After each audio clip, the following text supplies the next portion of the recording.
बिस्मिल्लाहिर्रहमानिर्रहीम। अस्सलाम वालेकुम। मैं हूं खालिद रज़ा खोखर और आप देख रहे हैं चाव पाकिस्तान। हमारे जो भाई इस इमिग्रेशन में जो इटली में खुली थी अभी अगस्त में, उसमें हिस्सा नहीं ले सके और वो अभी भी आ रहे हैं। पहले तो मेरी तमाम से रिक्वेस्ट है, ऐसे लोग जो भी पाकिस्तान में हैं स्पेशली और जो डंकी लगाने का सोच रहे हैं, उनसे रिक्वेस्ट है कि प्लीज़ आप ऐसा ना करें। ये आपकी जान के लिए इंतहाई ख़तरा है और ख़तरनाक है। ये सारे रास्ते आपने 15-20 मुल्कों को क्रॉस करके यूरोप में, इटली में पहुंचना है और ये आपकी जान ले सकता है ये सारा सफ़र। आने वाले दिनों में अभी यहाँ पे सर्दियाँ शुरू हो रही हैं, तो आने वाले दिनों में बर्फ़ पड़ जाएगी और तुर्की से लेके यहाँ तक का सफ़र बर्फ़ में लोगों को अपाज बना देता है। लोगों की यहाँ पे टांगें जो उनको कटवानी पड़ सकती हैं, इतना पड़ जाती हैं, इतना ये ख़तरनाक रास्ता है। तो आपसे गुजारिश है कि ये इल्लीगल रास्ते से यानी डंकी लगा के यूरोप आने की कोशिश ना करें। बड़े लीगल तरीके हैं। बहुत से कंट्रीज़ जैसे माल्टा है, चेक रिपब्लिक है, पोलैंड है, हॉलैंड है, इस तरह के जो कंट्रीज़ हैं वो वर्क परमिट दे रहे हैं और वो जो पैसे आपने पैदल डंकी लगा के पाकिस्तान से यहाँ पहुँचना है, इतने पैसों में आप, बल्कि उससे भी कम पैसों में आप लीगल वीज़ा ले सकते हैं। तो आप सबसे गुजारिश है कि प्लीज़ आप जो है वो इस तरह की डंकियाँ लगा के अपने आप को मुश्किल में न डालें। और ये बहुत ख़तरनाक है और इलीगल है। बेसिक सीधी सी बात है, जब एक चीज़ है ये लीगल तो फिर उसकी तशहीर नहीं करनी चाहिए। बहरहाल जो रास्ते में है या जो इटली में दाखिल होने की कोशिश कर रहे हैं, ज़ाहिर बात है यहाँ पे एक सिस्टम है, सारे यूरोप में एक सिस्टम है। आप किसी भी कंट्री में स्टे कर लें, वो आपको पॉलिटिकल असाइलम दे देते हैं, सियासी पनाह दे देते हैं, जो कि 3 किस्म की होती है।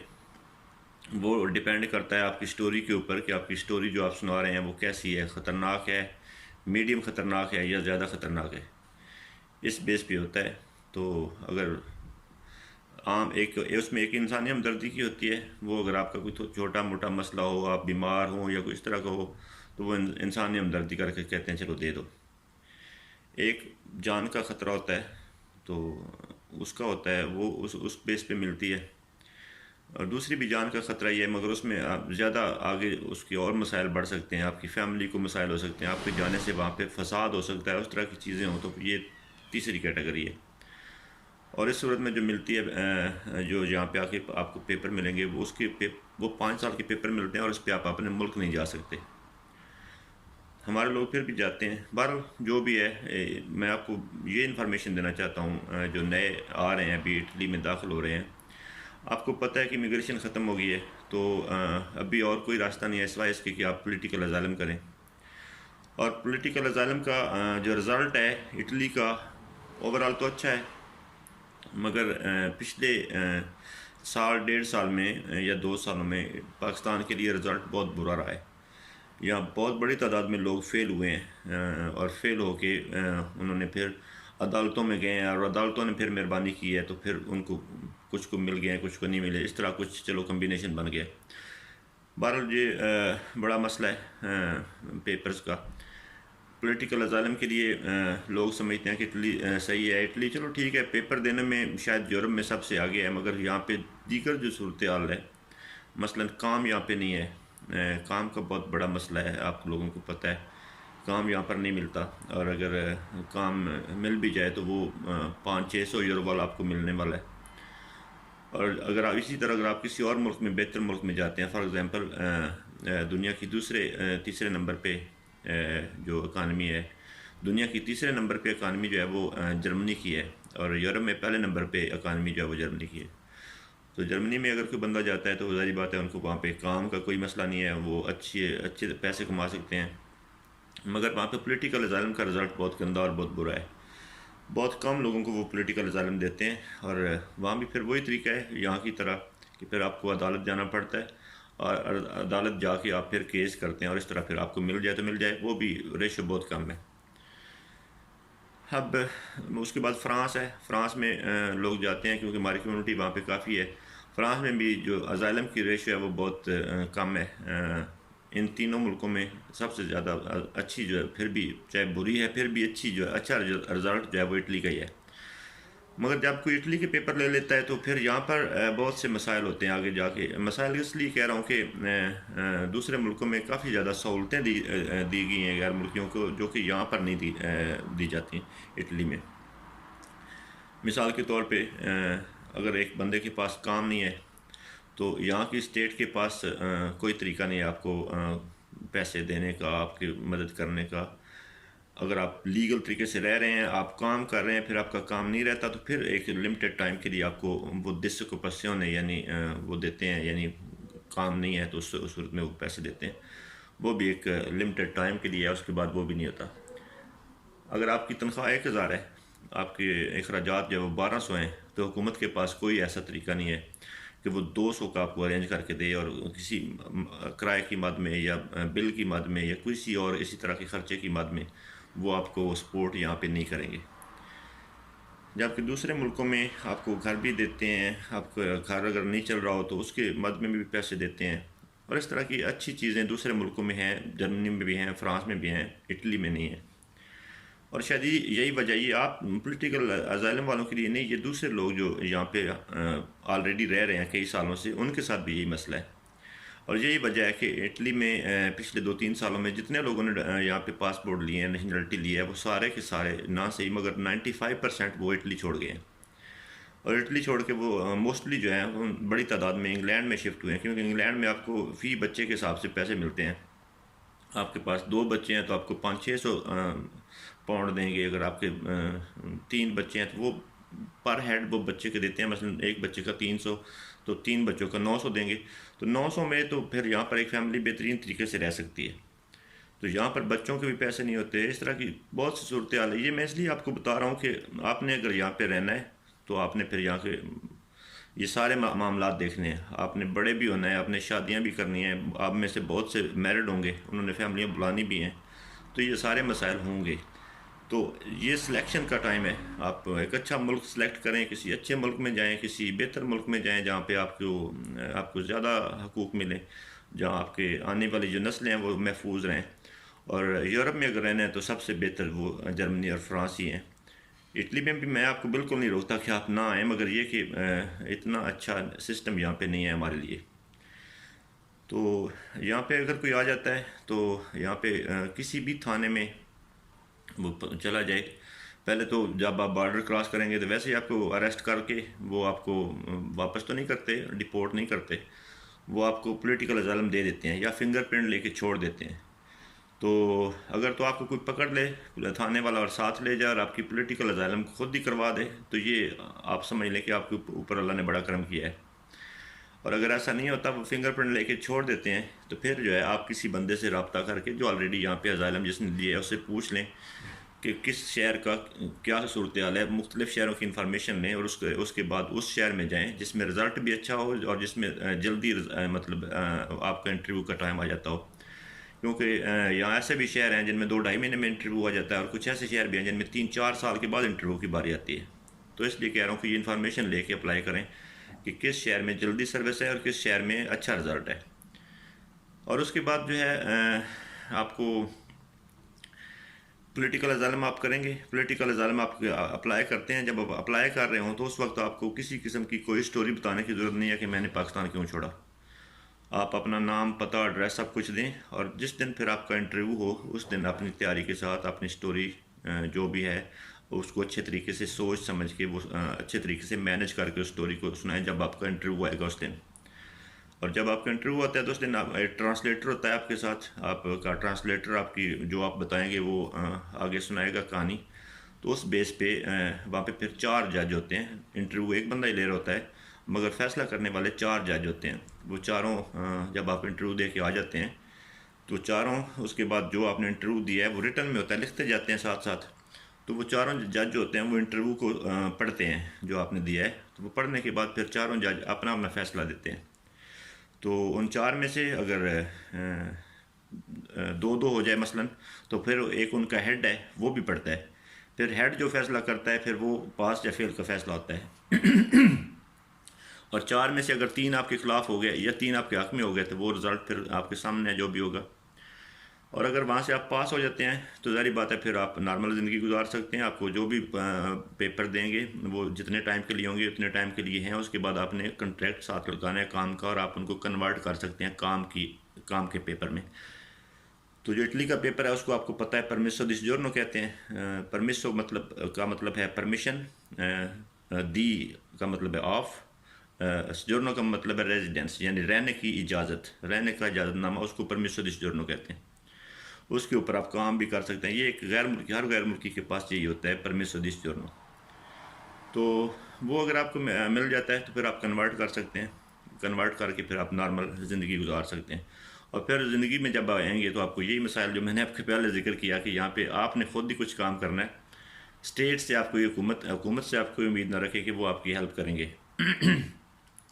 और दूसरा ये है कि हमारे स्पेशली अब बड़ी तादाद में मैंने पिछले सालों में देखा है कि छोटी उम्र के लोग आ रहे हैं, यानी उनकी उम्र 18 साल से कम है। तो ऐसे जो जितने भी दोस्त आ रहे हैं उनसे गुजारिश है कि खुदा के लिए वो या तो स्विट्ज़रलैंड जाएं या जर्मनी जाएं या फ्रांस जाएं या नॉर्वे जाएं या स्वीडन जाएं। इन 5 मुल्कों में जाएं। ये 5 मुल्कों का मुस्तकबिल अच्छा है, वहाँ की इकानमी बेहतर है, वहाँ की सूरत हाल बेहतर है, वहाँ पे काम है, वहाँ पे आपको रिस्पेक्ट मिलेगी, आपको पेपर मिलेंगे, सब कुछ आपको वो देंगे। हर मुल्क की खैर अपनी है। इटली मैं बार बार कह रहा हूँ कि बुरा नहीं है, मगर यहाँ पे काम की सूरत हाल इतनी बेहतर नहीं है और हमारे हकूक़ जो हमारे गैर मुल्कियों के हकूक़ हैं उनकी सूरत हाल बेहतर नहीं है। तो बराए करम आप इन चीज़ों को समझें और समझें, बल्कि पाकिस्तान में जब बैठें तब समझें। बेहतर तो है आप पाकिस्तान में बैठ के समझें। यहाँ पे सियासी पनाह हो जाती है, आप इलीगल तरीके से आएँ, सियासी पनाह हो जाती है, मगर ये रास्ता इलीगल है, बड़ा ख़तरनाक है, आपकी जान भी जा सकती है। इसलिए खुदारा अपने बच्चों को पाकिस्तान में रहने दें। अगर आप ख़ुद बच्चे हैं और ख़ुद डंकी लगाने का सोच रहे हैं तो खुदारा आप लीगल तरीके से आएँ। 500 तरीके हैं लीगल तरीके से यूरोप में आने के, आप वो अडॉप्ट करें। इन दिनों आपको पता है कोविड-19 की वजह से विज़िट वीज़ा नहीं है, तो यूरोप ने अभी बैन किया हुआ है, मगर वर्क परमिट कुछ कंट्रीज़ दे रहे हैं। तुर्की तक तो विज़िट वीज़ा भी वैलिड है, वो तुर्की विज़िट वीज़ा दे रहा है, बल्कि अभी तुर्की ने 1 साल का विज़िट वीज़ा कर दिया, 1 साल आप वहाँ पे रह सकते हैं। और दूसरे जो मुल्क हैं माल्टा है और इस तरह के पोलैंड है, इस तरह की कंट्रीज़ अभी वर्क परमिट भी दे रहे हैं। चेक रिपब्लिक है, हॉलैंड है। आप वो तरीका इस्तेमाल करें और लीगल तरीके से पाकिस्तान से यहाँ आने की कोशिश करें ताकि आपको ज़िंदगी को कोई ख़तरा ना हो। जितने पैसे मैं फिर बता रहा हूँ, जितने पैसे आपने डंकी लगा के एजेंटों को देने हैं उससे कम पैसों में आप लीगल तरीके से भी आ सकते हैं, मगर आपके पास थोड़ा सा सब्र होना चाहिए। ये आप एजेंटों से जान छुड़ाएंगे तो आपको समझ आएगी कि लीगल तरीके भी हैं और लीगल तरीके से लोग आ रहे हैं और लोग भिजवा भी रहे हैं। जो वहाँ पे कंसल्टेंट हैं वो आपकी पूरी मदद करते हैं इस सिलसिले में। बहरहाल ये सूरत हाल है। आने वाले दिनों में यहाँ पे सर्दियाँ बढ़ रही हैं, बर्फ़ें पड़ने वाली हैं, तो जब बर्फ़ पड़ जाएगी तो आपको पता है बर्फ़ जहाँ पे जो होती है तो ये 2-2, 3-3 फुट पहाड़ों पे बर्फ़ होती है, उसमें से डंकी लगा के आना, लोगों की टांगें जो हैं वो ख़त्म हो जाती हैं। कई लोगों की यहाँ पे टांगें पाँव तक काटे गए हैं। तो खुदारा ये काम ना करें, और अगर करना ही है तो फिर थोड़ा सा जल्दी कर लें। मौसम ऐसी सूरत हाल बन रही है, अगर आप रास्ते में हैं तो फिर आप जल्दी अपना सफ़र को है वो ख़त्म कर लें और यहाँ आके पॉलिटिकल असाइलम करें। और आप जिस मुल्क में भी आते हैं, जिस मुल्क में भी सियासी पनाह लेते हैं, सबसे पहले आप पूरी कोशिश करके पहले दिन से आपने ज़ुबान सीखनी है। हमारे बंदे ज़ुबान नहीं सीखते, 20-20, 30-30 साल हो गए हैं उनको इटली में और उनको ज़ुबान नहीं आती। तो यहाँ आके सबसे पहले आपने अपने जहाँ भी आप वो कैंप में आपको रखेंगे, आप उन कैंप वालों से बात करके सबसे पहले आप ज़ुबान का अरेंज करें, ज़ुबान सीखें। और ज़ुबान जो है वो इतनी अच्छी तरीके से सीखें, यानी हम आते ही हमारा पाकिस्तानियों का माइंड सेट ये होता है कि बस आते ही हमें काम मिलना चाहिए, क्योंकि हमारे घर वाले हम इटली में पैर रखते जाते हैं तो पीछे से कॉल आना शुरू हो जाती हैं, पैसों की पूछना शुरू कर देते हैं। उसका नुकसान ये होता है कि हम ज़ुबान नहीं सीख पाते, हम काम के पीछे लग जाते हैं, और जब हम काम में लग जाते हैं तो ज़ाहिर बात है फिर वो काम से सुन के कुछ 2-4 अल्फाज, 2-4 लाइनें, हम सारी ज़िंदगी फिर वही हमारा सारा सरमाया रहता है। तो ज़ुबान सीखें। ज़ुबान आप सीखने के बाद जो है वो टेक्निकल कोर्सेज़, बहुत से टेक्निकल कोर्सेज़ हैं, 1 दिन से लेके 2 महीने तक, 4 महीने तक भी कोर्स होते हैं, थोड़े थोड़े पैसों से, बल्कि कुछ फ्री भी हैं। वो सारे आप उनमें से कोई ना कोई कर लें। मसलन आप इलेक्ट्रीशियन का कर लें, आप प्लम्बर का कर लें, आप मैकेनिक का कर लें, आप कोई बन जाए, फ्रिज जो है ठीक करने वाला बन जाए, इस तरह का कोई छोटा मोटा कोर्स लाजमी कर लें। आप सिर्फ ये ना बैठे रहें कि काम करना है तो काम करके जो है वो काम नहीं मिलता, बहुत मुश्किल है। आपको जो मिलेगा वो भी आपको 12 घंटे यूज़ करेंगे और फिर 600 रुपया देंगे, और 12 घंटे की तनख्वाह यहाँ पे कम से कम 1500-1600 यूरो होनी चाहिए, मगर वो आपको इससे भी आधे से भी कम देंगे, अगर क्योंकि आपके पास कोई हुनर नहीं होगा। तो हुनर के बगैर यहाँ पे कोई चारा नहीं है। तो आप सबसे पहले ज़ुबान सीखें, उसके बाद कोई कोर्स करें, छोटे मोटे कोर्स करें। बहुत से कोर्स हैं छोटे छोटे। ये जो इलेक्ट्रिशियन का कोर्स है ये 2 हफ्तों का कोर्स है, और इसमें आप अगर आप सीख लेते हैं तो आप हर महीने अगर प्राइवेट भी काम करें तो 2-3 हज़ार यूरो आप कमा सकते हैं। अगर आप किसी कंपनी के साथ काम करें तो इससे ज़्यादा भी कमा सकते हैं, और फिर शाम को पार्ट टाइम में आप प्राइवेट काम भी कर सकते हैं, और इसका मतलब है कि आप डबल भी कमा सकते हैं। तो ये चीज़ें आप लाजमी यहाँ पे आके करें। हम जब नए नए आए थे तो हमें समझाने वाला कोई नहीं था, तो हमने बहुत सी गलतियाँ की हैं। इसलिए मैं अपने ज़मीर की आवाज़ को सुनते हुए मैं समझता हूँ कि मुझे जो लगा, जो पिछले 20 सालों में मैंने सीखा, जो मैंने गलतियाँ की, जो मुझसे ख़राबियाँ हुई, मैं वो चाहता हूँ कि वो आप ना करें। इसलिए मैं आपको ये चीज़ें बता रहा हूँ कि आप आते ही बिल्कुल 2 चीज़ें सिर्फ आपने करनी, तीसरी की कोई ज़रूरत नहीं है। आपने ज़ुबान सीखनी है और टिका के सीखनी है। और ज़ुबान अगर आप 6 महीने अच्छे तरीके से, अगर आप यकीन जाने, ये मैं कसम खाता हूँ, अगर आप 6 महीने स्कूल चले जाएँ, एक भी छुट्टी ना करें, तो आप इटली की ज़ुबान में किताब लिख सकेंगे, इतनी आपकी अच्छी ज़ुबान हो जाएगी 6 महीने में। और अगर आपने कोई कोर्स कर लिया, कोई कोर्स कर लेते हैं, जैसे जिनका मैंने पहले जिक्र किया, मैकेनिक का है, इलेक्ट्रीशियन का है, मोबाइल ठीक करने वाला आपको हुनर आता है, या यहाँ आके सीख लें, या कोई इस तरह का कर लें, कंप्यूटर के सॉफ्टवेयर का कर लें। ये सारे काम करने से आप 3000, 2000 से लेके 4000 यूरो तक आप यहाँ पे कमा सकते हैं, अपना काम करके या किसी के साथ काम करके। तो कोर्स करना बहुत ज़रूरी है, ज़ुबान सीखना और कोर्स करना।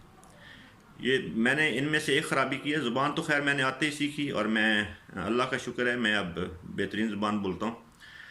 ज़ुबान तो मैंने आते ही सीख ली थी, मगर मैंने कोर्स नहीं किया, मुझसे बहुत बड़ी गलती हुई, बहुत बड़ी गलती है। और बल्कि मैं पाकिस्तान से जो है वो तालीम को दरमियान में छोड़ के आया था, तो मुझे यहाँ आके किसी यूनिवर्सिटी में दाखिला लेना चाहिए था, क्योंकि यहाँ पे यूनिवर्सिटी का जो होता है स्टडी जो टाइम है वो सिर्फ 4 घंटे का होता है, 4 घंटे जाना होता है। तो काश उस वक्त यहाँ पे कोई मेरा सीनियर होता जो मुझे मशवरा देता कि तुम यूनिवर्सिटी में दाखिला ले लो। और मुझे क्या पता था, मुझे तो यही था कि पाकिस्तान से आया हूँ तो वहाँ पे और सिस्टम है, यहाँ पे और सिस्टम है, किसने मुझे इटालियन आती नहीं है तो कैसे मुझे दाखिला मिल सकता है। मगर मुझे बाद में पता चला कि इंग्लिश की बेस पे भी दाखिले मिलते हैं, मिलते ही इंग्लिश की बेस पे हैं इंटरनेशनल जो स्टूडेंट यहाँ पे आते हैं। तो काश उस वक्त कोई मेरा सीनियर होता, मुझे बताता, तो मैं आज इस हालत में ना होता और मैं आज किसी अच्छी पोस्ट पे होता। मेरे बाद आने वाले बहुत से दोस्त जिनकी फैमिलीज यहाँ पे थी, जिनके पेरेंट्स यहाँ पे थे, वो आज वकील बन गए हैं, वो आज डॉक्टर बन गए हैं। तो ये यहाँ पे सारा मुमकिन है, मगर ये सारा मुमकिन ज़ुबान से है और आपकी अकल से है। आप आते ही बिल्कुल आप ये कोशिश ना करें कि आपको किसी किबाब पे काम मिल जाए तो आप फौरी तौर पे 200-300 यूरो में लग जाएँ जी, बड़ा खुश हो जाएँ जी मैं काम लग गया हूँ। या आप जो है वो किसी रेस्टोरेंट में बर्तन धोना शुरू कर दें किचन में। ये चीज़ें आप सारी ज़िंदगी आपने करनी है। इटली में पहुंच के, यूरोप में पहुंच के पहले 6 महीने या कम मैक्सिमम 1 साल जो है ना वो अपने ऊपर लगाएं। उसके बाद आपकी ज़िंदगी सारी जो है ना वो आपकी फैमिली जो है वो उसका रिवार्ड उसको मिलता रहेगा, आपको मिलता रहेगा, आपको आने वाली नस्लों को मिलता रहेगा। ज़ुबान सीखें, कोर्स करें और अच्छे तरीके से जो है यूरोप में रहें। अल्लाह पाक हम सब का हम नासिर हो। फिर भी अगर कोई सवाल हो, किसी किस्म का कोई बात कहनी हो, कोई बात पूछनी हो, कोई इन्फॉर्मेशन लेनी हो, आज के 5 साल बाद, जब तक मतलब अल्लाह माफ़ करे जब तक मैं ज़िंदा हूँ, मुझसे अगर कोई सवाल पूछना हो तो आप एक भाई की हैसियत से मुझसे पूछ सकते हैं। मैं इंशाल्लाह 101% आपको वो जवाब दूँगा जो मैं अपने सगे भाई को दूँगा।